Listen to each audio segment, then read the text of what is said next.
What I continue to remind myself and my clients is that self-care isn't selfish. Engaging in self-care is a necessity. It's a form of self-compassion, empathy, and kindness.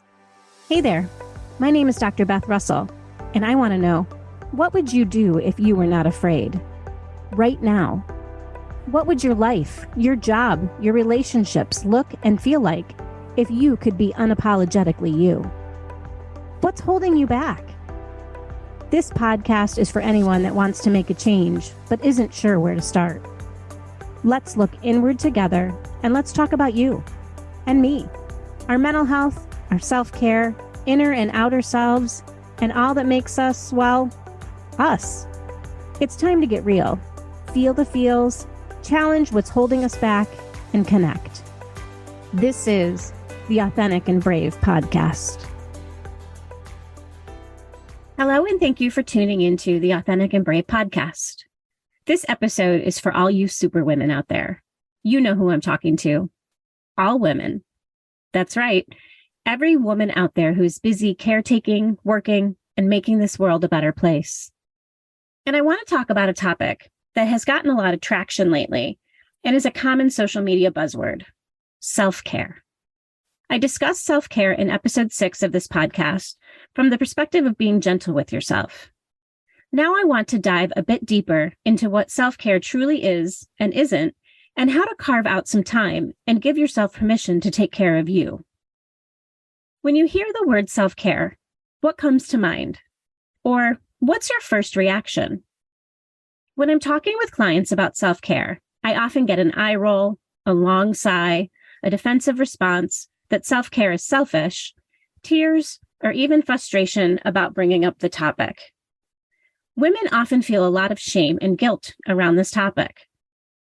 These emotions can lead us to not take care of ourselves or to place pressure on ourselves so that self-care becomes just one more thing to do. So in today's episode, I want to take some of the pressure off. I want to help you tune into your unique self-care needs, demystify self-care, and talk about real ways to challenge what's holding you and me back from allowing ourselves the self-compassion and kindness of putting ourselves first. And if you like this episode, please consider sharing it with a woman who could use it. I would so appreciate it. All right, let's get started. A few weekends ago, I had the honor of presenting at a day-long retreat for mothers of children with special needs. I was asked to give a short talk on self-care and the 7 types of rest. In episode 10 of this podcast, I discussed these 7 types that we all need. If you haven't listened to it, please take some time and do so. At this workshop, I spent some time engaging with the women around what self-care means to them and how rest is or isn't part of their regular routine. The day was created by David's Refuge, a nonprofit organization in Western New York that helps provide respite, resources, and support to parents and guardians of children with special needs. The day was sponsored in partnership with Camp Loon Retreats and Wandering Wellness, who is owned by my dear friend Gina. Gina is a superwoman. She's a women's wellness leader who owns a beautiful cabin in the Adirondack Mountains that she rents as a vacation home, and also where she runs women's retreats. In addition, she provides pop-up retreats focusing on positivity, peace, purpose, and empowerment. She's truly amazing.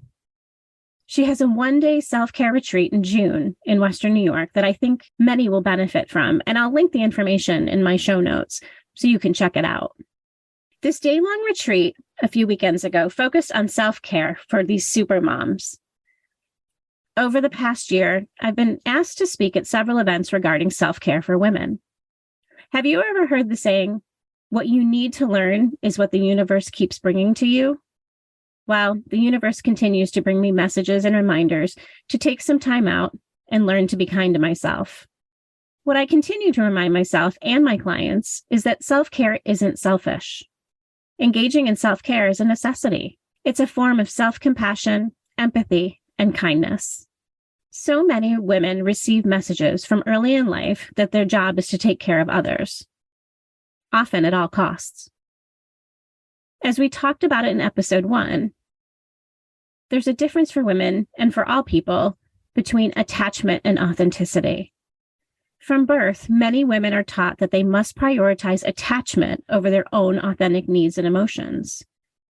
That means they must take care of other people and their emotions first before focusing on themselves. We then go through life not feeling as if what we want matters, or that we can only engage in self-care when everything and everyone else is taken care of. The problem is, there's always more people to take care of. There's always more things to do, and we end up putting ourselves last. We often find excuses why we can't engage in taking care of ourselves. So here's a couple of them. Tell me which ones you can relate to. I don't have time. Self-care is selfish. I feel guilty for taking time for myself. My children's needs come first. It's too expensive. I can't ask for help. I don't deserve it. I don't have the energy. I'll just do it later. I have to focus on work. I'm too busy, and I don't know where to start. All of these reasons why we can't engage in self-care keep us burned out, tired, cranky, and resentful. Brené Brown states that when we feel resentment, it's that we are envious of what someone else has or does. This blew my mind. I always categorize resentment in the anger category, but it actually means that I'm envious of something. And this makes so much sense. Have you ever been putting away dishes or doing a household chore while your partner is sitting watching television or scrolling on their phone? In that moment, resentment arises. Sure, you may be frustrated or annoyed, but you're also envious. Envious that you don't get to sit and watch television or do something for yourself. How often in that moment do you ask for help? If you're like me, you just keep it inside and finish the task, never taking the time out to give voice or acknowledgement to the feeling. It really sucks. And often, the resentment builds until an argument arises. Putting off self-care, asking for help, or expressing our feelings can leave us lonely, resentful, and exhausted. So let's change it around a bit. What exactly is self-care, and why do women need it? Research indicates that only 30% of women in the United States set aside time for self-care. Okay, so then what are we doing instead? We're working outside of the home. We're doing unpaid work within the home, caretaking for pets, children, partners, and aging parents, obtaining education, engaging in community events, working out, attending or running school or sporting events for children, consuming social media, socializing, among many others. Just listing those makes me tired. When we think about self-care, we are often bombarded with images of women laughing over a bottle of wine with friends, baths filled with flowers by candlelight, where the woman's hair is perfectly put up in a bun, brightly painted toes, and massages. While these are some activities of self-care, where are the images of the bath with remnants of blue, red, green bath crayons on the side of the tub from bathing a child, or a mom who only has energy at the end of the night to mindlessly scroll TikTok for just one more video that will make her laugh? What if you don't have friends, or your friends live in different states? The images of self-care as things you buy can set us up to feel bad about ourselves or place financial pressure on us to keep up with what others are showing us self-care is supposed to be. But what if that's not really what self-care is? So let's talk a little bit about what it can be. Real self-care involves intentionally taking care of your physical, mental, spiritual, and emotional well-being in a holistic and sustainable way. It goes beyond simply indulging in occasional treats or short-term fixes. Real self-care involves consistent practices and habits that support our overall health and happiness. Are you tired of feeling held back by fear? It's time to break free and live life unafraid. Are you ready to get real? Spend some time journaling and coloring to face what's holding you back? Introducing the 30 Days to Unafraid Coloring Affirmation Journal. Color away and process your fears with empowering mandalas for self-care.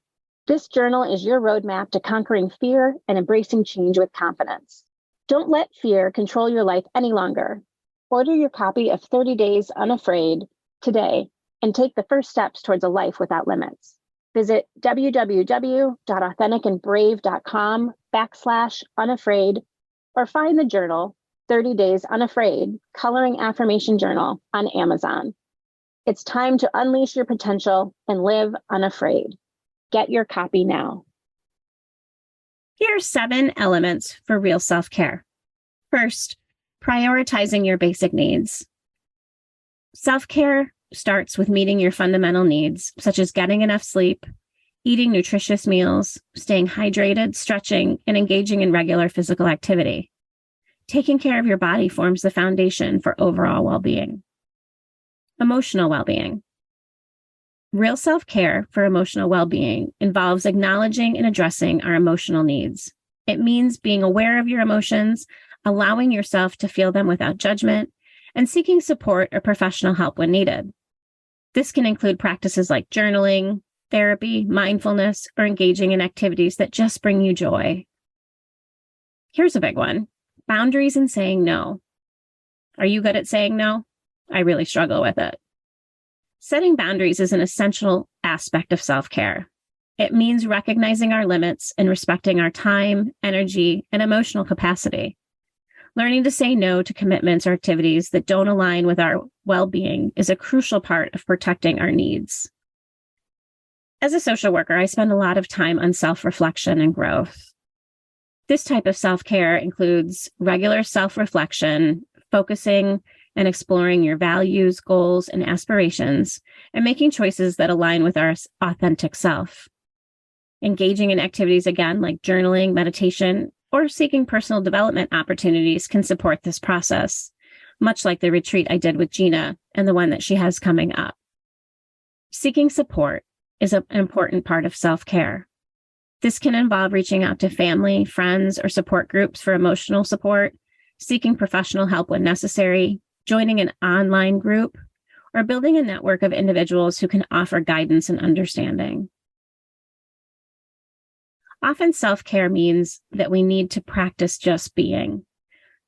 And so one way to do this is through mindfulness and presence. It's about being present in the moment, putting our phones away instead of videotaping everything, watching it in real time. It also means bringing awareness to your thoughts, emotions, and sensations without judgment. Practices such as meditation, deep breathing exercises, or simply engaging in activities mindfully can enhance self-care. The last aspect I want to talk about is balance and rest. Real self-care includes finding a healthy balance among work, family, and personal time. It means recognizing the importance of rest, relaxation, and leisure activities. Allowing yourself time to unwind, engage in hobbies, or simply do nothing is essential for recharging and rejuvenating. If you notice the list I gave, it focuses on being as well as doing, and prioritizing your wellness, health, time, and energy, as well as your emotions. These tasks take conscious effort and thought. Do you know what kind of self-care feels good to you? Are you able to identify things you can do, think, or feel that will help you feel rejuvenated, more rested, and overall better in your body? If not, then let's take some time to figure it out. The first thing you'll do is tune into your body. Ask her what she needs. Allow any possibility. You may need to regulate your nervous system, do some breathing, or go for a walk. You may need to take a few minutes away from everyone, in the car, even the bathroom, or before anyone else is up in the morning. You are worth finding out what you need in this moment, this hour, today, this week, and this year. So you may be thinking, but Beth, I don't have time to figure out self-care. Whenever you say I don't have time, you're sending a message about how you prioritize and organize your own life. Telling yourself you don't have time is really telling yourself, I don't care enough about myself to prioritize me.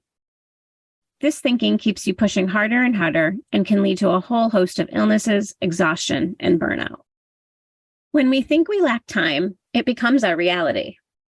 In a 2017 Huffington Post article by Yvette Boland, she provides a quick 5-step strategy to help you find time.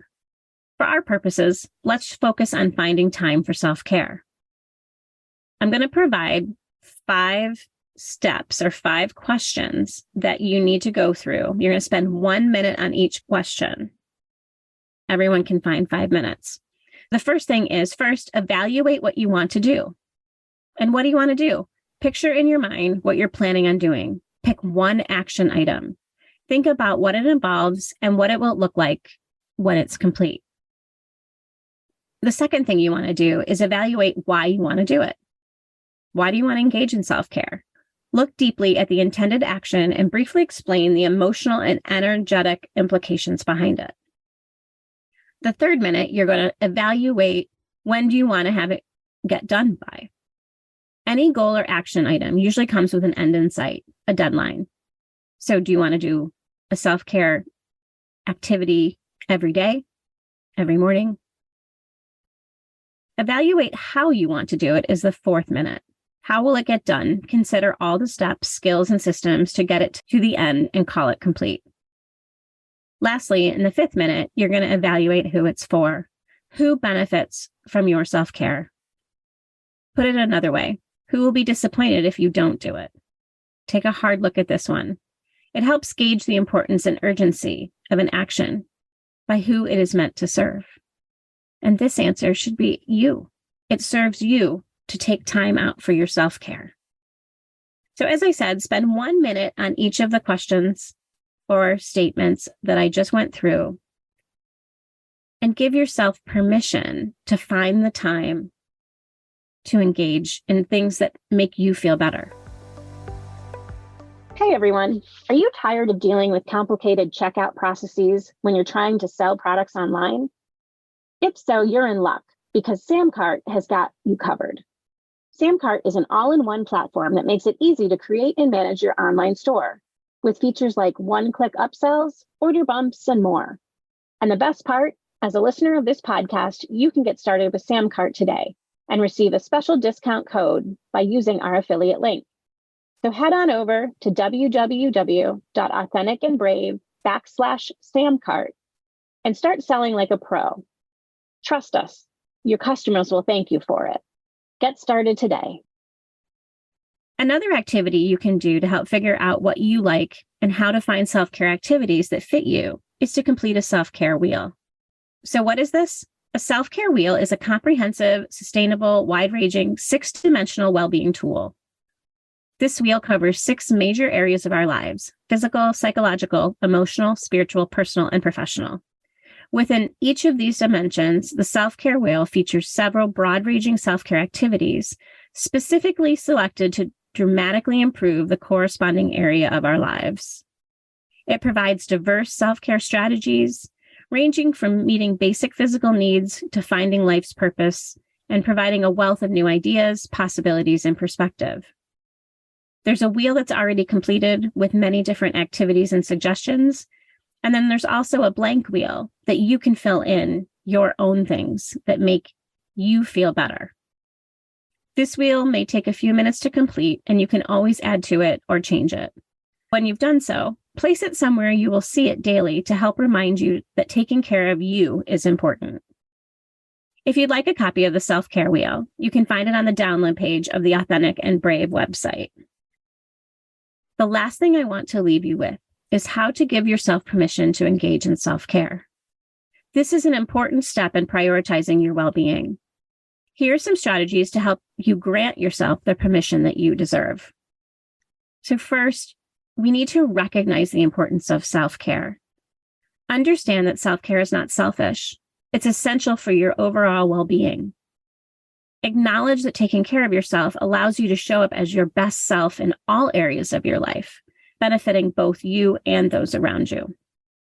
Next, we need to challenge guilt and negative beliefs. Identify any guilt or negative beliefs you may have surrounding self-care. Question the validity of these beliefs and challenge them. Remind yourself that self-care is necessary and beneficial, and that you deserve to prioritize your own needs and happiness. Another aspect of giving ourselves permission to engage in self-care has to do with shifting our mindset. Adopt a mindset that views self-care as a non-negotiable part of your routine rather than an indulgence or a luxury. Understanding that taking care of yourself is a responsibility, and it really is a commitment in your life. Give yourself permission to start small. If you feel overwhelmed or unsure where to start, begin with small acts of self-care. Engage in activities that bring you joy, relaxation, or rejuvenation, even if they only take a few minutes. Celebrate these small moments and gradually expand your self-care practices. For example, this morning I took 3 minutes and just watched the cardinals in my backyard fly and play with each other. And I just took a few deep breaths and watched them in wonder. That's an act of self-care. If you're a planner, you can plan and schedule self-care. Make it a priority by scheduling dedicated time for it in your calendar. Treat it as an appointment with yourself that you cannot cancel or postpone. Planning ahead helps ensure that self-care doesn't get overlooked or overshadowed by other responsibilities. Seeking support can help. Surround yourself with individuals who support and encourage your self-care efforts. Share your intentions with loved ones and ask for their understanding and help. Engage in conversations with like-minded individuals who prioritize self-care, much like I have with Gina. Lastly, embrace self-compassion. Be kind and compassionate to yourself. Recognize that it's normal to have needs and desires, and that taking care of yourself is an act of self-love. Treat yourself with the same kindness and compassion you would extend to a loved one. I hope you enjoyed today's episode and that all you superwomen were reminded of how important you are. My wish is to help you demystify self-care and help you find ways to take care of yourself, because you are worth it. Remember, real self-care is a continuous and ongoing process. It requires self-awareness, self-compassion, and the willingness to make choices that support your well-being. It's about nurturing and taking care of yourself in a sustainable and holistic way, recognizing that you are deserving of love, care, and attention. Thanks again for tuning in today. Please share this with a woman who you know could benefit from it. And until next time, keep on being authentic and brave. Thank you so much for listening to the Authentic and Brave podcast. I want to remind our listeners that the content of this podcast is not a substitute for professional therapy or medical advice. The information shared in this podcast is for educational and entertainment purposes only.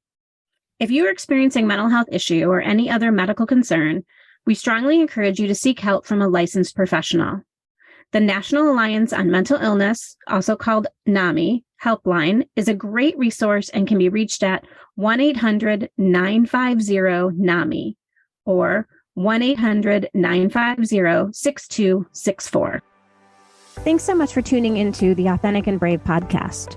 If you want more, head over to the AuthenticandBravePodcast.com for show notes and sign up for the mailing list so you'll never miss an episode.